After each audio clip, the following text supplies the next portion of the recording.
Assalamualaikum warahmatullahi wabarakatuh. Alhamdulillah, alhamdulillahilladzi arsala rasulahu bil huda wa dinil haqq liyudhhirahu 'ala dini kullihi wa kafaa billahi shahida. Asyhadu an la ilaha illallah wahdahu la syarika lah wa asyhadu anna Muhammadan abduhu wa rasuluhu la nabiyya ba'dahu. Allahumma shalli wa sallim ala sayyidina Muhammad wa ala alihi wa sahbihi ajma'in. Rabbi ishrah li sadri wa yassir li amri wahlul 'uqdatam min lisani yafqahu qawli. Rabbana zidna ilman warzuqna fahman walhiqna bis shalihin. Subhanaka la ilma lana illa ma 'allamtana innaka antal alimul hakim. Bapak Ibu hadirin jamaah salat zuhur Masjid At-Taqwa Universitas Pancasila rahimahullah. Mari kita awali kajian kita dengan membaca basmalah. Bismillahirrahmanirrahim. Bagaimana kabarnya Bapak Ibu siang hari ini? Alhamdulillah ya. Bersyukur pada Allah kita sudah menunaikan salat zuhur berjamaah. Kemudian dilanjutkan dengan mengikuti kajian ilmu ta'lim kitab Riyadhus Shalihin karya Imam An-Nawawi rahimahullah. Kita masih berada di bab yang ketiga, bab sabar, dan masuk ke hadis yang keempat. Saya akan bacakan hadisnya. Wa an Anas radhiyallahu anhu qala lamma taqala an-nabiy sallallahu alaihi wasallam ja'ala yataghashahu al-qalb wa qalat Fatimah radhiyallahu anha wa karba abata wa qala laysa 'ala abiki karbun ba'da al-yawm. Falamma mata qalat ya abata ajaba rabban da'ah ya abata jannatul firdausi ma'wah ya abata ila Jibril nab'ah. Alamma dufina qalat Fatimah radhiyallahu anha adabat anfusukum an tahtu ala Rasulillah sallallahu alaihi wasallam turab. Rawahu Bukhari. Artinya adalah dari Anas radhiyallahu anhu berkata, ketika Nabi Muhammad SAW sakitnya semakin parah, maka beliau pun diliputi oleh kesusahan, kesulitan. Kemudian Fatimah radhiyallahu anha berkata, alangkah beratnya kesusahan yang dihadapi ayahanda. Beliau sallallahu alaihi wasallam lalu bersabda, ayahmu tidak akan mengalami kesusahan lagi sesudah hari ini. Selanjutnya setelah beliau wafat, Fatimah berkata, aduhai ayahanda, beliau telah memenuhi panggilan rohnya. Aduhai ayahanda, sungguh Firdaus adalah tempat kediamannya. Aduhai ayahanda, kepada Jibril kita sampaikan berita wafatnya.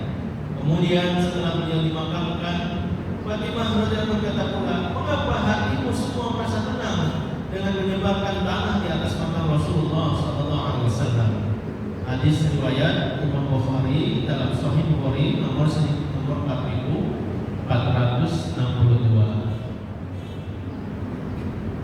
Bapak Ibu hadirin yang saya hormati, hadis yang keempat ini menceritakan tentang masa-masa ketika Nabi kita Muhammad SAW akan meninggal dunia. Jadi Nabi kita Muhammad ini manusia biasa, Bapak Ibu ya, manusia biasa, bukan malaikat, bukan manusia yang immortal, yang abadi, tidak. Nabi Muhammad manusia biasa, dia juga makan, dia juga minum, dia juga sakit, dia juga tidur, dia juga berkeluarga, berumah tangga. Ya. Dia punya perasaan sedih, punya perasaan bahagia. Itulah Nabi kita Muhammad SAW. Apa yang ingin saya sampaikan? Yang ingin saya sampaikan adalah kita sering berkata itu kan Nabi.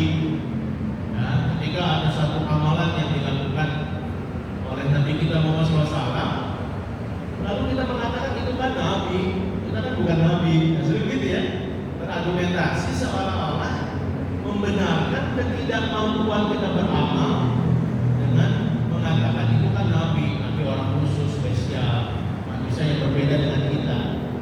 Tidak, Bapak Ibu.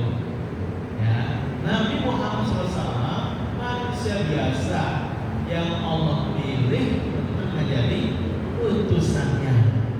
Maka apa yang dilakukan oleh Nabi kita Muhammad SAW itu bisa kita tiru, bisa kita contoh, bisa kita kerjakan sesuai dengan kemampuan kita masing-masing. Karena memang Allah sengaja memilih utusannya dari jenis manusia, bukan dari jenis malaikat. Kalau malaikat oke lah, malaikat tidak makan, malaikat tidak minum, malaikat tidak perlu tidur, malaikat tidak berumah tangga.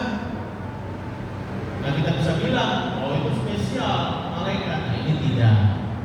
Ini Nabi kita Muhammad SAW manusia biasa. Jadi ketika Nabi memberikan contoh teladan kepada kita, bagaimana membangun rumah tangga, bagaimana tidurnya, bagaimana makannya, bagaimana melakukan aktivitasnya, itu bisa kita contoh. Nah ini hal yang perlu digarisbawahi, karena sering sekali kita berargumentasi itu kan Nabi, Nabi lain, seolah-olah kita membatasi diri untuk kita bisa mengikuti apa yang Nabi contohkan. Nah dalam hadis yang keempat ini, Nabi kita Muhammad SAW sakit parah, sakitnya sangat parah dan sudah dalam kondisi yang susah sulit, sehingga Fatimah pun putri kandungnya yang dicintai oleh Rasulullah SAW sampai berkata, alangkah beratnya kesusahan yang dihadapi oleh ayahanda. Ya, jadi Nabi juga merasakan sakit, Bapak Ibu, tapi Nabi sabar menghadapi sakitnya tersebut. Nabi sabar menerima ujian yang datang dari Allah ketika ditimpa sakit. Ya, jadi kalau Nabi sakitnya lebih berat dibandingkan manusia biasa.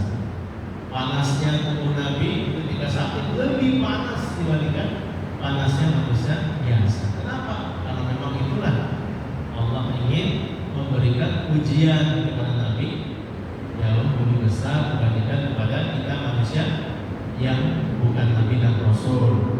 Maka Nabi sangat sulit, Bapak Ibu, dengan sakitnya, sampai-sampai Fatimah pun berkata, alangkah beratnya, susahnya sakitmu wahai ayahanda.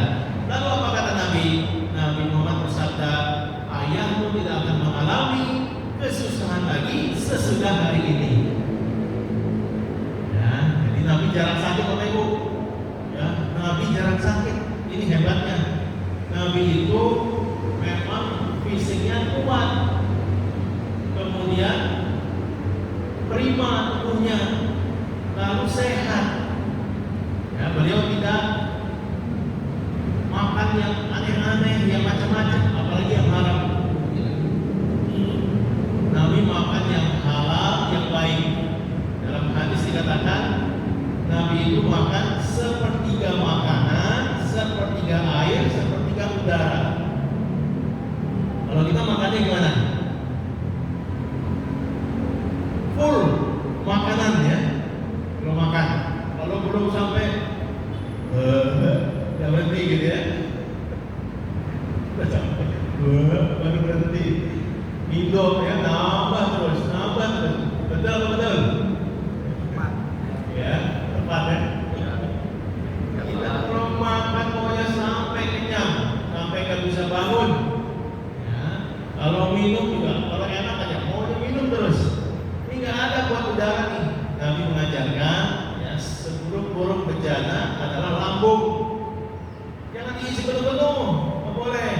Isinya bagaimana? Sepertiga makanan, sepertiga air, sepertiga udara. Nah itu. Nabi biasa kalau makan Bapak Ibu duduk. Nah, duduknya gimana? Duduknya begini. Nah, gitu ya. Jadi kakinya di atas satu. Nah, gitu. Makan pakai 3 jari.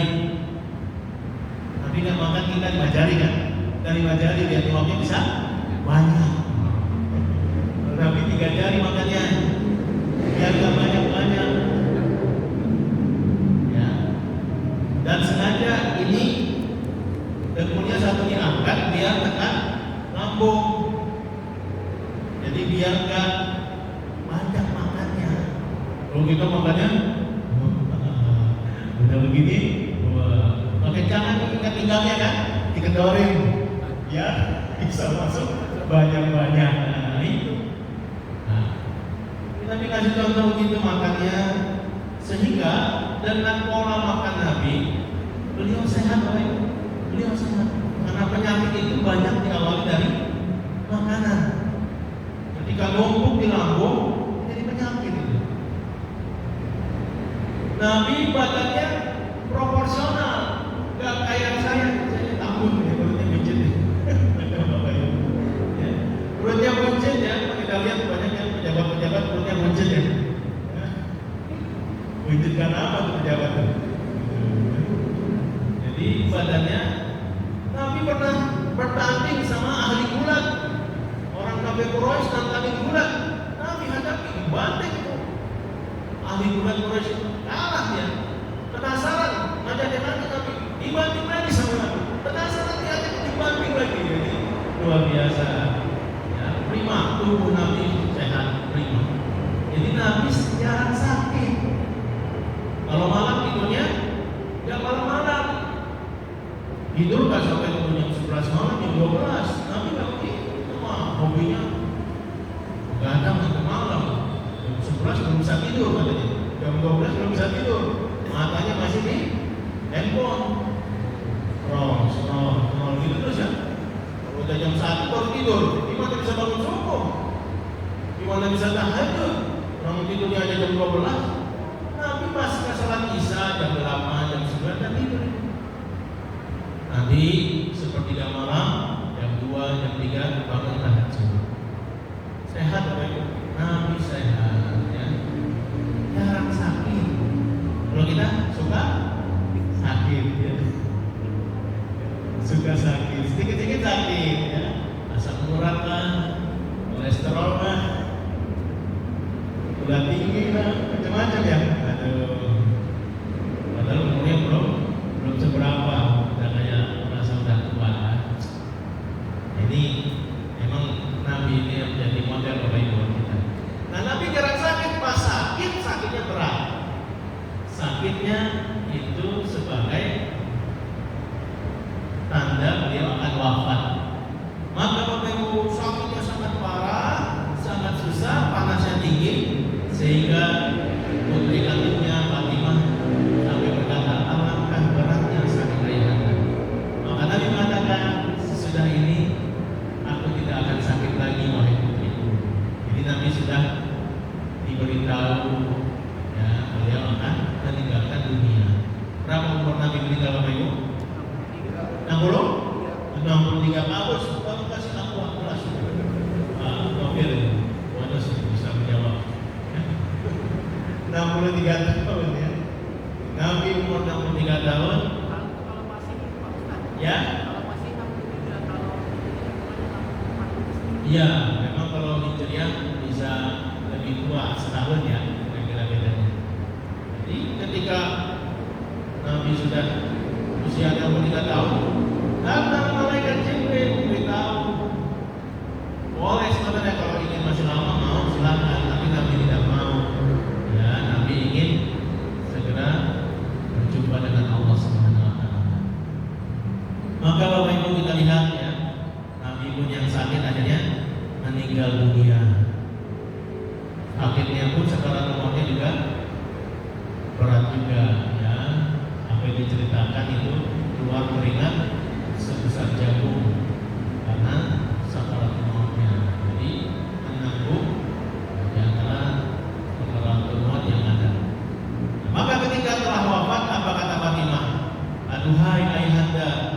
beliau telah memenuhi panggilan Rabb-Nya.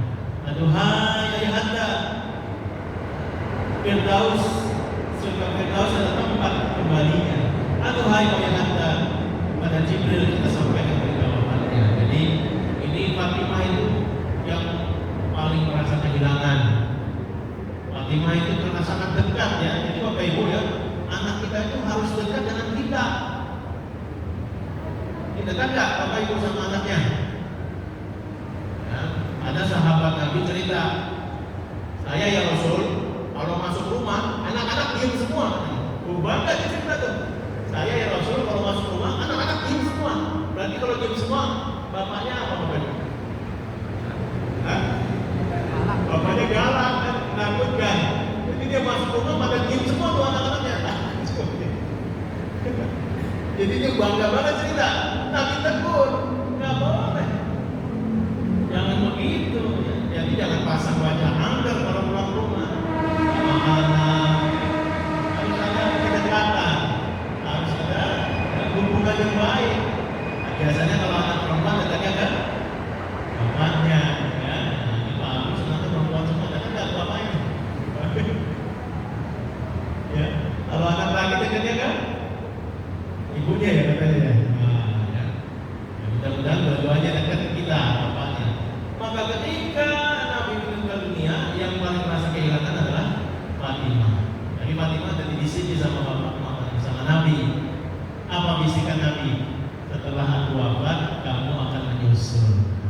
Nah, itu makanya Fatimah jadi nggak sedih-sedih banget. Awalnya Fatimah sedih banget nih, bakal Nabi meninggal dunia.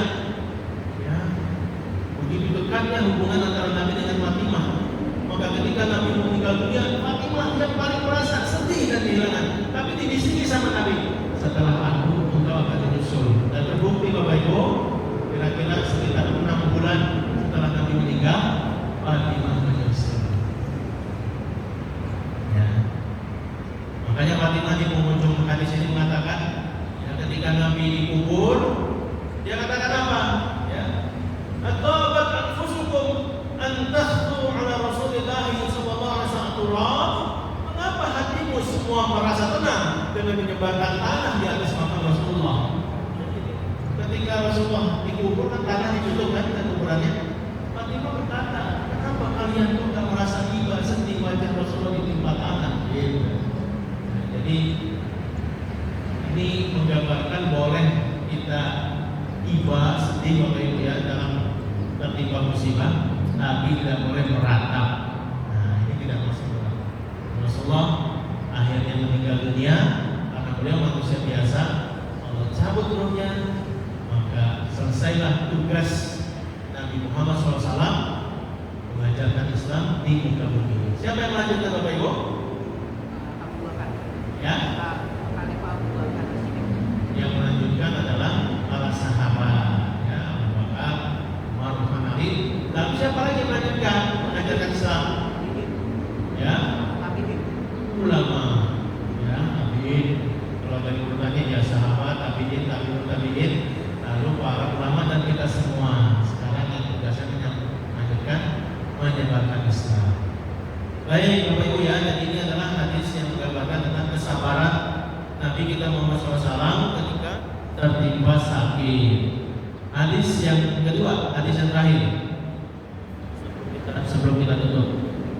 Wa an Abi Zaid Usamah ibn Zaid ibn Harithah maula Rasulullah sallallahu alaihi wasallam wa hibbihi wa ibn hibbihi radhiyallahu anhu.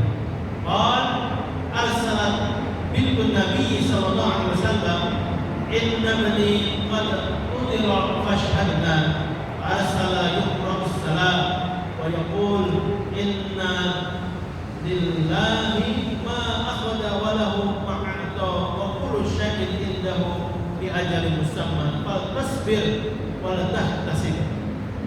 Fa arsalat ilaihi tuqsimu alaihi la yatiyannaha wa qama wa ma'ahu Sa'd ibn Ubadah wa Mu'az ibn Jabal wa Ubay ibn Ka'ab wa Zaid ibn Thabit wa rijalun radhiyallahu anhum.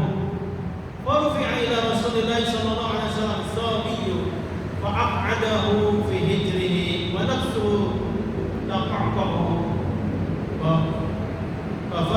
عيناه فقال سعد يا رسول الله ما هذا فقال هذه رحمة جعلها الله تعالى في قلوب عباده وفي رواية في قلوب من شاء من عباده فإنما يرحم الله من عباده الرحماء muttafaqun alaih.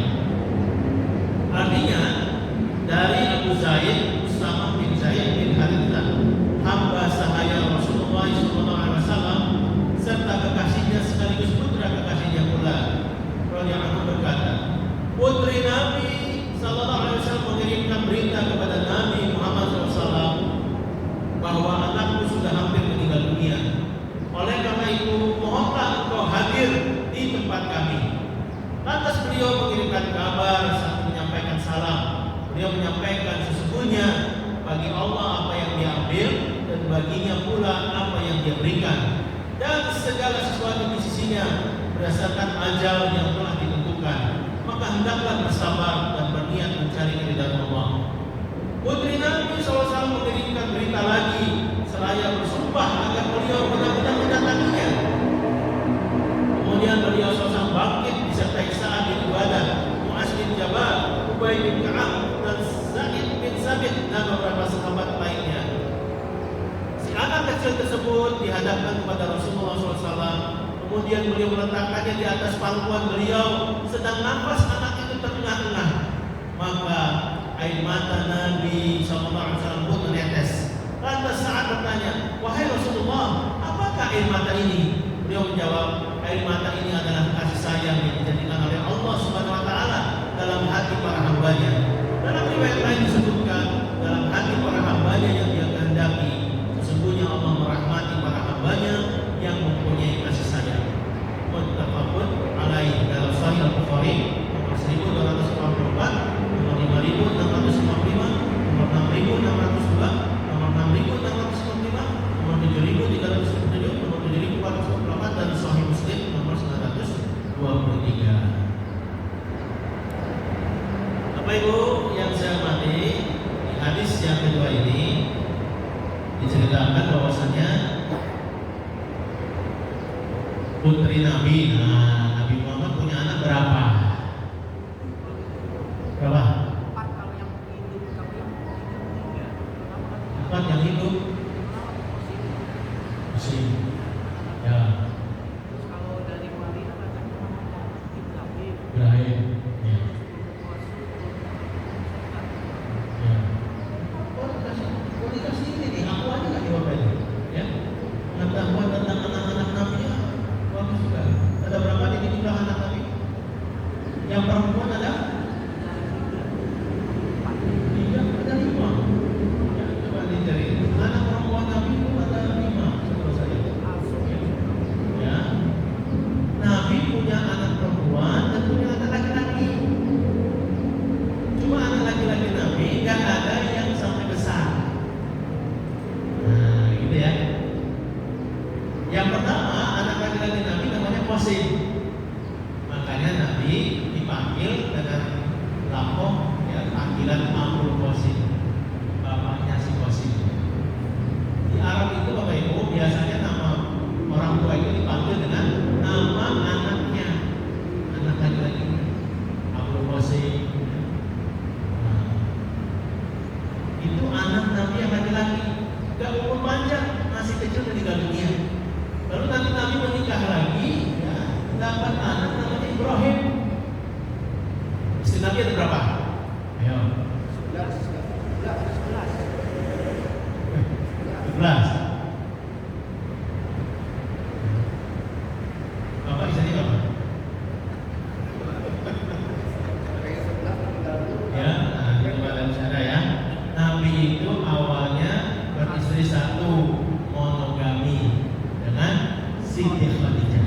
25 tahun. Ya, betul. Nabi nikah di usia 25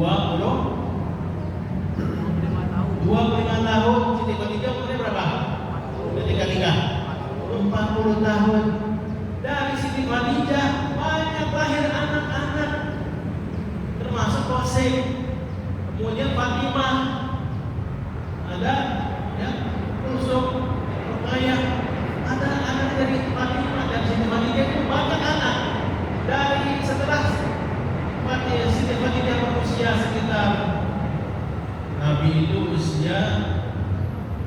55 tahun ya. Ketika Nabi usia 55 tahun, Siti Khadijah wafat. Berarti kira-kira Khadijah berapa umurnya?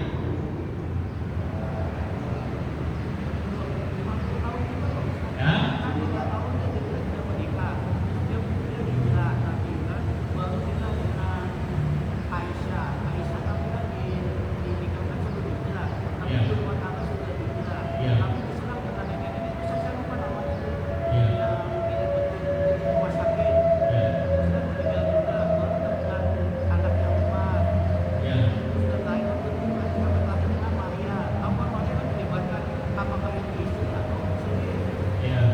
Jadi Nabi diangkat jadi Nabi termasuk usia 40 tahun.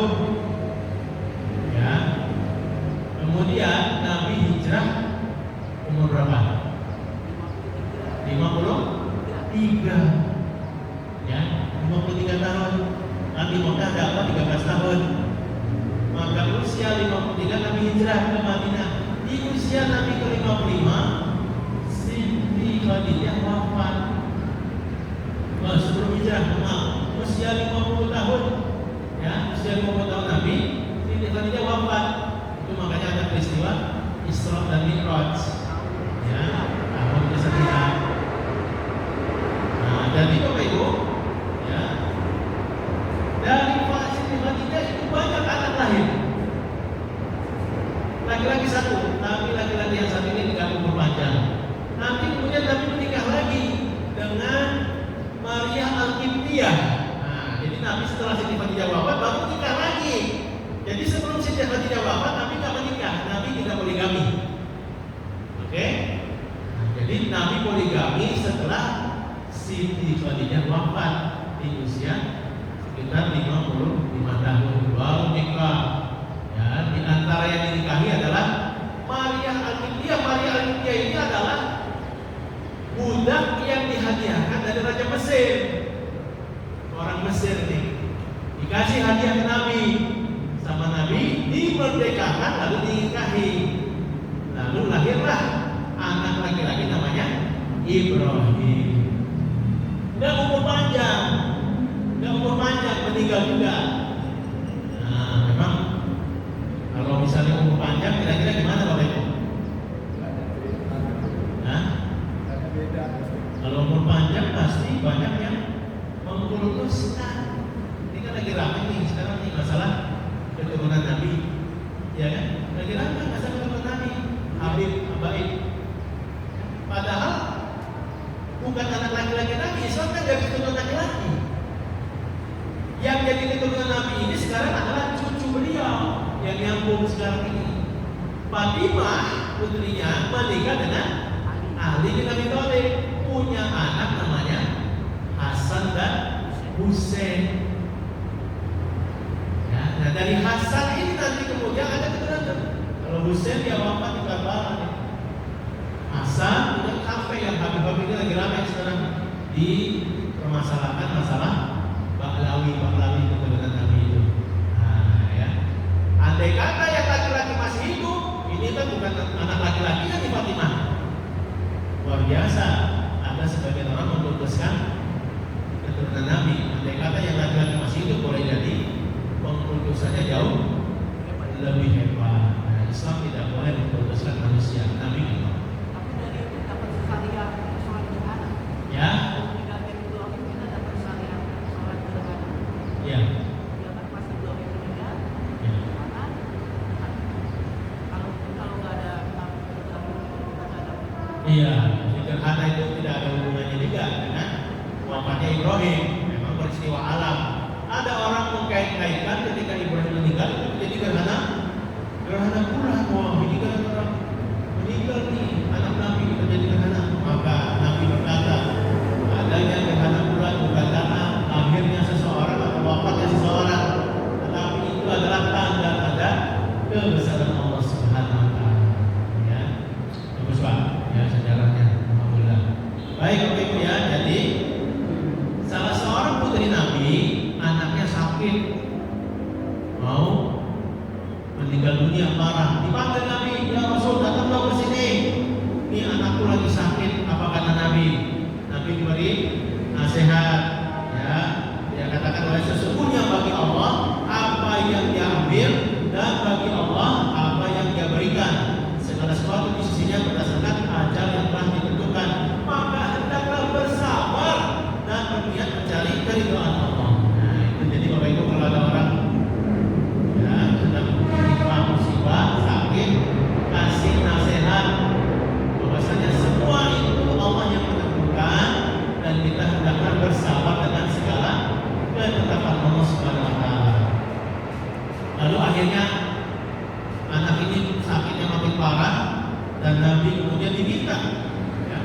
datang. Bahkan putri Nabi itu sampai bersumpah dengan menyebut nama Allah agar Nabi datang. Maka Nabi datang dengan para sahabat.